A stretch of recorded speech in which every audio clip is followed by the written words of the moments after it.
Let me set this up. The United States has historically warned China against using force against Taiwan, while generally remaining vague about how far it would go to aid the island in such a circumstance. Why do I bring that up? Well, because there's going to be World War III, and Joe Biden is trying as hard as he can. And so we should laugh before that happens. Come see me do stand-up comedy in Irvine, California on June 10th. We're going to Irvine. June 12th. June 12th. Sunday. Irvine, it's a Sunday. We're going to Irvine. We're going to San Diego in July. We're going to Las Vegas. We're going to Salt Lake City, Indianapolis. Go to jimmydorecomedy.com for a link for all those tickets. But so here is Joe Biden. So we've always been vague. Hey, what if, so by the way, Taiwan is part of China. Hate to break it to everybody. And China will take over Taiwan whenever it fucking feels like it. Okay? That's just a fact. And so we've always been vague about what we would do if China did that, if China went to take over Taiwan. Well, the whole idea is to maintain the status quo, because that uncomfortable thing that like they could take it, but you know, want so that everybody's had an effort to like not come out and say it, but sort of do it, and it was a delicate, a real delicate kind of House of Cards knife edge thing that just pushed it. Well, here they asked Joe Biden. So here's what Joe Biden said last fall when they asked him about this. Spoken with Xi about Taiwan. We agree. We'll abide by the Taiwan agreement. That's where we are, and we made it clear that I don't think he should be doing anything other than abiding by the agreement. So he says this is for last fall. He said they're going to abide by the Taiwan agreement. What's the problem with that? There's no such thing as a Taiwan agreement. That's the problem. There is no such thing as a Taiwan agreement, let alone any sort of agreement on anything related to Taiwan. And who said that? A guy named Lev Nachman. He's a postdoctoral researcher at Harvard's Fairbanks Center. Are we sure he talked to Xi also? Did he just talk to some random guy? Oh, there's jokes too, by the way. Yeah. So, and that's probably for the best, since our word means nothing and we can change it on the fly. Leave it nebulas. So, Biden says the U.S. military would defend Taiwan if China invaded. So that's a big deal. And here he is saying it. You want to see him say it? Are you willing to get involved militarily to defend Taiwan if it comes to that? Yes, You are. that's the commitment we made. We support the one China policy. We support all that we've done in the past. But that does not mean that China has the ability, the jurisdiction to go in and use force to take over Taiwan. So we stand firmly with Japan and with other nations not to let that happen. And my expectation is it will not happen. It will not be attempted. And my expectation is a lot of it depends upon just how strongly the world makes clear that that kind of action is going to result in long-term disapprobation by the rest of the community. Disapprobation. So I just want Are you willing to get involved militarily to defend Taiwan if it comes to that? Yes. He sounds like a 6-year-old, doesn't he? He's like, are you willing to get involved militarily? Yes. Are you sure, honey? Yes. Did you brush your teeth? Yes. Did you brush your teeth? I lied. And immediately after he says this, because this is a big deal, we've never said what we would do. He said it. We're gonna military. So when China does this, which they're gonna, he says we're gonna go to war with them. That's what he just said. The president's declaration, offered without caveat or clarification, set the stage for a fresh tension between the United States and China, which insists that Taiwan is a part of its territory and cannot exist as a sovereign nation. It also surprised some members of Biden's own administration who were watching in the room, who did not expect him to promise such unvarnished resolve. Oh boy, they were surprised. Imagine if in the movie Weekend at Bernie's, I don't know, have people seen that movie? It's where they drag a dead guy around. Just imagine in that movie if Bernie got propped up and suddenly started talking about military intervention in Taiwan. That's how shocking. If at the end. Did that corpse just say we're going to go to war with China? Yes, that corpse just said. The White House quickly tried to deny that the president meant what he seemed to be saying. He needs a nap. He's cranky. As the president said, our policy has not changed, the White House said in a statement hurriedly sent to reporters. He reiterated our one China policy and our commitment to peace and stability across the Taiwan Strait. He also reiterated our commitment under the Taiwan Relations Act to provide Taiwan with the military means to defend itself. And he did all that before his nap. Well, I bet Jen Psaki's relieved not to have to field this one. But Mr. Biden's comments went beyond simply reiterating that the United States would provide Taiwan with arms, because the question was posed as a contrast to what he had done with the Ukraine. The president made no effort to qualify what he intended when he agreed that he would, quote, get involved militarily, unquote. Made no effort? The president made no effort to qualify? Biden's just forming a sentence looks like tremendous effort to me. The crazy thing about that as well is that since 1979, we've sent $70 billion in weapons to Taiwan already. And over the past year and a half, we have been covertly training Taiwanese separatists in a secret U.S. base in Taiwan. So him saying, we're gonna increase our involvement militarily, supposedly that would mean something different than what we've been doing, which would look like conventional conflict. So you're saying we're already engaged militarily? Yes, that You're was supposed to not reported talk a few about months it. ago. You're not supposed to talk about that, Jackson. Biden's not. The whole thing is that it's a real awkward situation. It's like a real imperfect Roe v. Wade status quo that we, we don't want to revisit this right now. And then he just blew the whole thing. I like how, well, it's just funny that it's awkward. Like it has the same kind of seriousness as a Curb Your Enthusiasm episode. It's a little bit more than awkward. Right? It's a little bit worse. Doesn't it read like, yeah, they know he sputtered it out in a stupor, but they're like, but he said it, so that means it counts, right? So he's definitely going to do it, right? In fact, he repeated the notion that his commitment to Taiwan went beyond what he had done for Ukraine. The idea that can be taken by force, just taken by force, it's just not appropriate, Biden said of Taiwan. It would dislocate the entire region and be another action similar to what happened in Ukraine. And so it's a burden that is even stronger. So besides gas, get ready to pay out the ass for phones and sneakers. I guess that's what that is. Mr. Biden has ignored the practiced imprecision of his predecessors with regard to China and Taiwan before in his presidency. Last August, I showed you that video, in reassuring allies I showed you that. Last August, he said that he wanted to go by the Taiwan policy, which there isn't a thing. Taiwan, however, has never been granted the same U.S. security guarantees as Japan, South Korea, or America's NATO allies. And so the comment was seen as significant. 2 months later, Mr. Biden was asked during a televised town hall if the United States would protect Taiwan from attack. Yes, we have a commitment to do that, he said.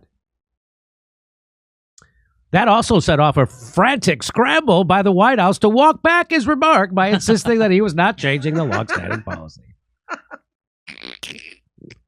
Hey, who do you think has to do the frantically scramble? Who's doing the frantic scrambling in the Biden administration? Is it the people who have to walk back the gaffes, who have to do more frantic scrambling, or is it the people, whoever handles his diaper duty? Who does more frantic scrambling? That's my question. I'm going to go with diaper duty. And by the way, I'm not making fun of him for being incontinent as he gets older. I look forward to being able to shit my jumper when I'm when I of a certain age. That's all I'm saying. Oh, I don't have to race home because I have to take a. No, I just go right in my car. That's fantastic. Get home. Hi, how was your day, Jimmy? Here's my diaper. I got a poopy. And I got away with a lot of shoplifting too. The whole lot. It's pretty sweet. The whole thing. Yeah, it is pretty sweet. It's very sweet. Okay, there's more to this. The president has made a habit of disregarding the cautions of his staff, or the cautions his staff would prefer he take in confronting overseas adversaries. In March, Mr. Biden went further than his administration had gone by calling President Vladimir Putin of Russia a war criminal in response to a reporter's questions. Yeah, he does. He has made a habit of disregarding the cautions his staff would prefer he take. Make it a habit. Do you know what? That's what they call it when Joe goes poo-poo in his diaper. He made a habit. Another habit. He made it. Does the president have a habit? The president made a habit in his panties. Barely a week later, he caused a stir when he ad-libbed a line at the end of a speech in Poland declaring that Putin cannot remain in power. Jesus Christ. Beijing issued a ritual rejection of the president's remarks. Look, we know he's demented.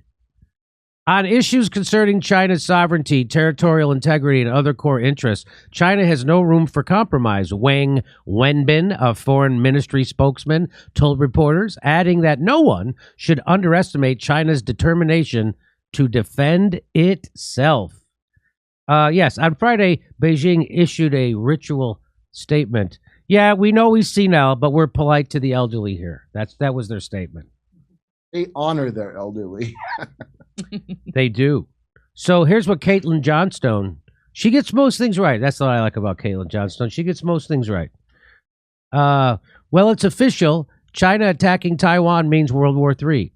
This is a dramatic pivot from longstanding U.S. policy of strategic ambiguity on this question. World War III is officially locked and loaded because that's officially good. Jackson, do you see a scenario where China doesn't do this?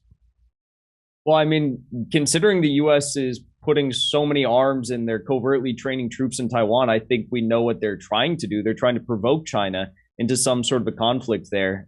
Even when 88.5% of the people in Taiwan support maintaining Beijing as their current government or unifying directly with China. Really? Yes. 88%? 88.5%. Only I don't know that people like, I mean, Taiwan's very different from China. I don't know if you know a lot of Taiwanese people, but they don't seem like they want, I understand we like China or whatever, but I don't think they want Xi like that. I really don't. Are you questioning the science of polling, Kurt? Because that's what it sounds like. I just watched something about it. Are you a Trumper? The numbers were not like that. But here's the thing. If they cared about it, Taiwan so much, why are you dicking around in the Ukraine? And then, like, what I thought was the arms were, we know we don't want to have to get into a World War III. So, you know, our old thing of like, just give them a bunch of guns and then they'll do it for us. Yeah. But why is there a thing here? All you're doing is signaling, especially Joe Biden saying this, that we're tied up elsewhere. And we're just going to, because they can't lose face. That's why they still have those lockdowns in Shanghai. So that's really pushing it. I think the idea behind 88.5% of the people not wanting to, move into independence is they understand that, where they live is going to turn into the next Ukraine, which is not the favorable. Right. No, I agree. I know that one. It's like that. We don't want to declare we're independent. We'd like, yes. They don't want the government of China over them. But it's like I said, that delicate thing that, So, but people are like, we got to fuck with it. So they don't. Get it so done. I think what I hear. Let me see if I can straighten this out. So what Kurt is saying is, I can't imagine the Taiwanese people wanting to have Xi as their leader, or the Chinese government as their ruler, because they have their own government in Taiwan. But if it means that they would become Ukraine, they would be okay with it. Is that what you're saying, Jackson? I don't know about the last bit. Maybe I misunderstood you, but the total numbers are, and even John Oliver, who's like very anti-China, was reporting this. 87% support maintaining the status quo, which is Beijing being the sole government that oversees quo, all right. of Taiwan, the one China policy. And then there's an additional 1.5% that just supports joining China directly. So overall, 88.5% either supporting the current status quo with Beijing being the sole government or directly joining China altogether. Jackson, doesn't Taiwan have their own government? It's a part of it. It's under Beijing, though. It operates under Beijing. Oh, I didn't know. I'm learning. I'm learning I stuff think I'm every just day. misunderstanding what you said because that's what you just said now Yeah. sounds like what I just So saw. so what you're saying, Jackson? Now you clarified it for me. Is that the people want to keep the status quo, even though they're under the. I mean, how much control does China exert on Taiwan? I thought that's the whole thing. Taiwan kind of is independent, even though they're technically under the one China policy, but they still kind of are. Don't they still kind of run their own thing? They're almost entirely beholden to China. I mean, 44% of their exports are with China. If they lose China and they decide to, operate within the Western sphere of influence, their entire economy is going to crash and it's going to mean war. So it would be a very bad thing. But right now, the government of China, how much control does it currently exert over Taiwan? I thought Taiwan kind of functioned independent from the Chinese government, even though Chinese government is right, correct? In the New York Times article, they were actually pretty accurate when they said that it's a strategic ambiguity when it comes to the governance structure. It kind of differs issue by issue, and even the leader of Taiwan has to be very vague when she's talking about these complex geopolitical issues. Okay, so here's what Michael Tracy says. Michael Tracy says, Biden, in his first trip to Asia as president, declares the U.S. will intervene militarily to defend Taiwan. Or in other words, go to war with China, because that is supposedly the commitment we made. So just casually committing the U.S. to yet another catastrophic war. Biden has nominally claimed to be wary of starting World War III. Recently, he's threatened Russia with regime change and now threatens direct war with China. For a guy who is supposedly wary of World War III, he's certainly been loose-lipped with unprecedented provocations of major powers. That certainly is true. And here, Adam Kensington Ginger says, does anyone at the White House actually respect the words of the President of the United States? Biden said we would defend Taiwan, and the staff again walks back the president's own words. He needs to fire everyone who does this. Fire everyone who does this? Then who's left to hook Joe up to the car battery that stimulates his muscles to make him appear more lifelike? Then, who you got to prop him up on a stick. You got to buzz him the right way to animatronic him. Benedict Rogers says, good. Hashtag I stand with Taiwan. Biden says he would be willing to use force to defend Taiwan. First of all, that's the first time I've ever seen hashtag stand with Taiwan. Have you seen that before, Jackson? No, that's a new one. We're done being concerned over Ukraine, I guess. Moving on to Taiwan. I mean, look at what Joe Biden is doing. Joe Biden is occupying a third of Syria right now, the oil fields. He's helping commit a genocide in Yemen. He just sent troops back into Somalia. He's trying to overthrow Ethiopia. He's having a proxy war with Russia. We just committed $40 billion with, and now he's saber-rattling against China. Mm-hmm. And I remember when everyone thought Trump was a crazy provocateur for moving the embassy to Jerusalem. Remember that? Remember that was a fucking crazy thing to do? And now he's starting nuclear wars with the two biggest nuclear powers in the world. Yeah. The other scary thing about this, too, is that I don't think Joe Biden is too out of pocket with his comments, like the Times was trying to allege that he was speaking out of his ass, because the State Department removed two major paragraphs about the one China policy from their website 5 days ago. I believe it was really? 5-6 days ago. Yeah. So the two first paragraphs that explain what the one China policy are, they removed them from their website, but Australia and the UK still have them up on their website. Why? So why would they do that? What? I don't get the connection. What are they trying to do? I think they're trying to set the stage for the American public to think that Taiwan is an independent country. And if that means, going bit by bit and removing this information, they're going to do it. Oh, okay. So so just more. Yeah. So when we eventually do this, people will. They can't they can't point at the State Department website and be like, but it says this here. Yeah. So just like when they don't want people to go, hey, we did a coup in Ukraine in 2014. Nobody ever. So don't talk about that. Don't talk about. So that's like, don't talk about one child policy. That doesn't exist. We erased it. Okay. Wait, are you saying this ties into the war games I watched on MSNBC? To the game of Risk? No. Jesus. Hey, we're doing stand-up comedy in Irvine, California, Las Vegas, San Diego, Salt Lake City, Indianapolis, Louisville, all over the place. Go to jimmydorecomedy.com for a link for tickets.